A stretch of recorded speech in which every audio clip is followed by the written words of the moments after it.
Original കാരണം ശ്രദ്ധിക്കാൻ പറ്റുന്നില്ല മാഷെ. താരനാണോ പ്രശ്നം? Amrit Veni dandruff kit. No more dandruff, no more etching.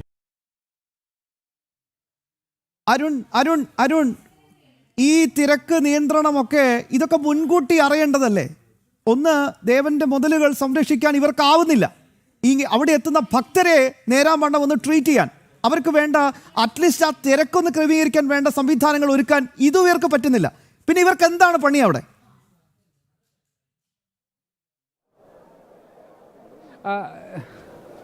Shyama, അതിൽ മനസ്സിലാക്കേണ്ടത് ഏറ്റവും സുരക്ഷാ പ്രധാനമുള്ള ഒരു മേഖലയാണ് ഈ ശബരിമല സന്നിധാനത്തെ 18-ാം പടിക്ക് താഴെയുള്ള ആ ഒരു സ്ഥലം. ആ ഒരു സ്ഥലത്ത് കൃത്യമായ മാനദണ്ഡ പ്രകാരം മാത്രമാണ് ഭക്തരെ കടത്തിവിടേണ്ടത്. ആ ഒരു സംവിധാനത്തിൽ അവിടെയാണ് ഈ വലിയ രീതിയിലുള്ള ഒരു വീഴ്ച ഉണ്ടായിരിക്കുന്നത് എന്നുള്ള കാര്യത്തിൽ സംശയമില്ല. ഇങ്ങനെ ഈ ദൃശ്യങ്ങളിൽ കാണിക്കുന്നതിന് അപ്പുറത്തേക്കുള്ള ഒരു തിരക്ക് ഈ സന്നിധാനത്തേക്ക് അനുഭവപ്പെടുന്നു. പ്രത്യേകിച്ച് ഈ 18-ാം പടിക്ക് താഴെ അനുഭവപ്പെടുന്നു. എന്തായാലും നിയന്ത്രണങ്ങളൊക്കെ തന്നെയും അപ്പാടെ പാളുന്ന ഒരു സ്ഥിതിവിശേഷമാണ് നിലവിലുള്ളത്. എന്തായാലും ഈ ദൃശ്യങ്ങളിൽ കാണിക്കുന്നതിനപ്പുറത്തേക്ക് പമ്പ മുതൽ ഇങ്ങോട്ട് വലിയ രീതിയിലുള്ള ഒരു ഭക്തജന പ്രവാഹം അനുഭവപ്പെട്ടുകൊണ്ടിരിക്കുന്നു. ഈ മാസപൂജാ സമയത്ത് പ്രത്യേകിച്ച് ആദ്യ ദിവസം ഇത്ര വലിയൊരു തിരക്ക് ഇത് നമുക്ക് ആദ്യമായാണ് ഇത്ര വലിയൊരു തിരക്ക് അനുഭവപ്പെട്ടുകൊണ്ടിരിക്കുന്നത്. എന്തായാലും വലിയ രീതിയിലുള്ള ഒരു തിരക്ക് ഈ ഒരു സന്നിധാനത്ത് അനുഭവപ്പെടുന്നു. നിയന്ത്രണങ്ങൾക്കപ്പുറത്തേക്കുള്ള ഒരു വലിയ ഒരു തിരക്ക് ശബരിമല സന്നിധാനത്ത് അനുഭവപ്പെടുകയാണ്. പക്ഷേ ഇപ്പോഴും ഈ സമയത്ത് പോലും ഈ തിരക്ക് നിയന്ത്രിക്കാൻ കഴിയുന്നില്ല. ഇങ്ങനെ കൂട്ടത്തോടെ ഭക്തരിങ്ങനെ 18-ാം പടിക്ക് താഴേക്ക് എത്തുന്നു. ഇത് അപകടകരമായ ഒരു അവസ്ഥയാണ്. ഈ ഒരു അവസ്ഥ തന്നെയാണ് എത്രയും വേഗം ഉന്നത ഉദ്യോഗസ്ഥരൊക്കെ തന്നെ ഇടപെട്ട് മാറ്റേണ്ടത്. കാരണം അത്ര ഒരു പ്രതിസന്ധി തന്നെയാണ് നിലവിൽ ഉള്ളത്. കാരണം ഈ 18-ാം പടിക്ക് താഴെ ഇവിടെ ബാരിക്കേഡ് വെച്ചുകൊണ്ട് പ്രത്യേക നിൽക്കുന്ന ഒരു കാഴ്ച കൂടി നമുക്ക് കാണാം. അത്ര വലിയ ഒരു ജനക്കൂട്ടത്തെ ഇങ്ങനെ ഈ തൊട്ടു താഴേക്ക് നിർത്തുന്ന ഒരു സാഹചര്യം, അങ്ങനെ വലിയ രീതിയിലുള്ള ഒരു ഭക്തജന പ്രവാഹം സന്നിധാനത്തേക്ക് എത്തുമ്പോൾ ആ തിരക്ക് നിയന്ത്രിക്കാൻ ഒരു ഏറ്റവും ഗംഭീരമായ അന്തർദേശീയ പഠനങ്ങൾ, വലിയ ചർച്ചകൾ, ഇതൊക്കെയായിരുന്നു പമ്പയിലെ അയ്യപ്പ സംഗമത്തിലെ കൂലങ്കഷമായ ചർച്ച. ഇതൊക്കെ നടപ്പാക്കുന്നത് എവിടെ? എന്തിനായിരുന്നു ആ കോടികൾ ചെലവിട്ടത്? ഈ ദൃശ്യങ്ങൾ കാണുമ്പോൾ അക്ഷരാർത്ഥത്തിൽ ആരുടെയും നെഞ്ച് പിടഞ്ഞു പോകും. അവിടെ എത്തുന്ന ഭക്തരെ സംബന്ധിച്ചിടത്തോളം ഭഗവാനെ ഒരു നോക്ക് കാണാൻ, ഈ കഠിനമായ വ്രതം നോറ്റ് ഈ വ്രതനിഷ്ഠയോടുകൂടി കടന്നു വരുന്ന ഭക്തർക്ക് ഒരു ഇറ്റ് ദാഹജലം കൊടുക്കാൻ പോലും അവിടെ സംവിധാനമില്ലേ?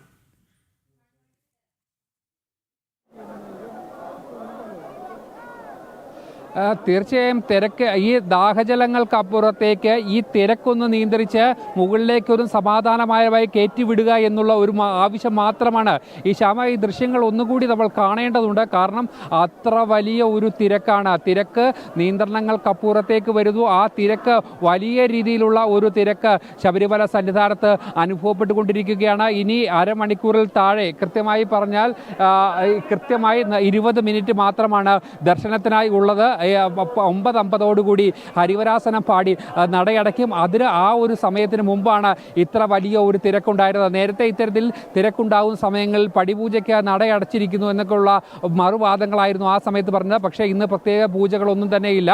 പ്രതീക്ഷിക്കുന്നതിലും സാധാരണ 5 മണിക്കാണ് നട തുറക്കുന്നതെങ്കിൽ ഈ തിരക്ക് കണക്കിലെടുത്തുകൊണ്ട് 4 മണിക്ക് തന്നെ നട തുറക്കുന്ന ഒരു സാഹചര്യമാണ് നിലവിൽ ഉള്ളത്.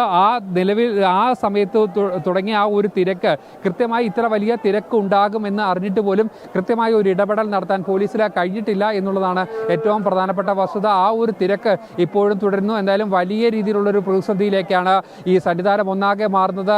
എന്തായാലും ആ തിരക്ക് പരമാവധി നിയന്ത്രിക്കാൻ ഉന്നത ഉദ്യോഗസ്ഥരൊക്കെ തന്നെ എത്രയും വേഗം ഈ സ്ഥലത്ത് എത്തിയിട്ടുണ്ട്.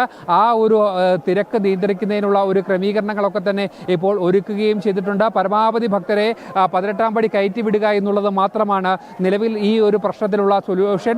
ആ സൊല്യൂഷൻ അപ്പുറത്തേക്ക് ഇനിയും ഇങ്ങനെ വലിയ രീതിയിലുള്ള ഒരു ഭക്തജന പ്രവാഹം, ആ ഭക്തജനങ്ങളുടെ വലിയ ഒരു നിര, വലിയ നീണ്ട നിര തന്നെ അങ്ങ് അനുഭവപ്പെട്ടുകൊണ്ടിരിക്കുകയാണ്. ഈ 18-ാം പടിക്ക് താഴെ കൃത്യമായി നിയന്ത്രിച്ചതിന് ശേഷം മാത്രമാണ് ഓരോ ഭക്തരെയും ഇവിടെ നിന്നും ഈ 2 സൈഡിൽ നിന്നും കയറ്റിവിടുക. പക്ഷേ ഈ ഒരു സമയത്ത് പ്രായമായ അയ്യപ്പന്മാരടക്കം, വലിയ പ്രായമുള്ള അയ്യപ്പന്മാരടക്കം, കുഞ്ഞു മാളികപ്പുറങ്ങളടക്കം അവരനുഭവിക്കുന്ന ആ ഒരു ബുദ്ധിമുട്ട്, അത് തന്നെയാണ് നമുക്ക് ഈ സമയത്ത് എടുത്തു പറയേണ്ടത്. കാരണം മാലയിട്ട് നോയമ്പ് നോറ്റ് ഈ സന്നിധാനത്തേക്ക് എത്തുന്ന ഭക്തരാണ്. അവർക്ക് കൃത്യമായി ഒരു ദർശനം നടത്തുക എന്നത്, ദർശനം നൽകി കൊടുക്കുക എന്നത് സർക്കാരിനെയും ദേവസ്വം ബോർഡിനെയും സംബന്ധിച്ചോളം ഏറ്റവും പ്രധാനപ്പെട്ട കാര്യമാണ്.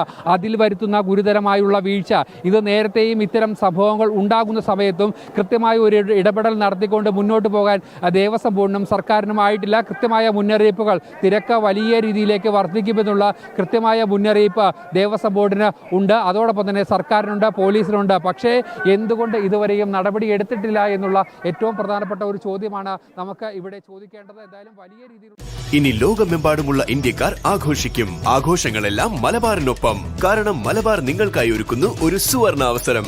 അത് നിങ്ങളുടെ ആഘോഷങ്ങളെ കൂടുതൽ സവിശേഷമാക്കും. അതുകൊണ്ടിനി കൂടുതൽ സമ്പാദ്യം, കൂടുതൽ സന്തോഷം, കൂടുതൽ ആഘോഷങ്ങൾ. എല്ലാ ആഘോഷങ്ങളും മലബാറിനൊപ്പം. വീട്ടിൽ ടോയ്ലറ്റ് ഉണ്ടായിട്ടും എല്ലാവരും പുറത്തേക്ക് ഓടുന്നു. മാഡം, ടോയ്ലറ്റ് ഉണ്ടായതുകൊണ്ട് മാത്രമായില്ല, അത് നല്ലപോലെ വൃത്തിയാക്കുകയും വേണ്ടേ? ഡിറ്റർജന്റ് കൊണ്ട് എന്തുമാത്രം തേക്കും, വൃത്തിയാകത്തുമില്ല, സുഗന്ധവും ഇല്ല. ഹാർപിക് ഉണ്ടല്ലോ.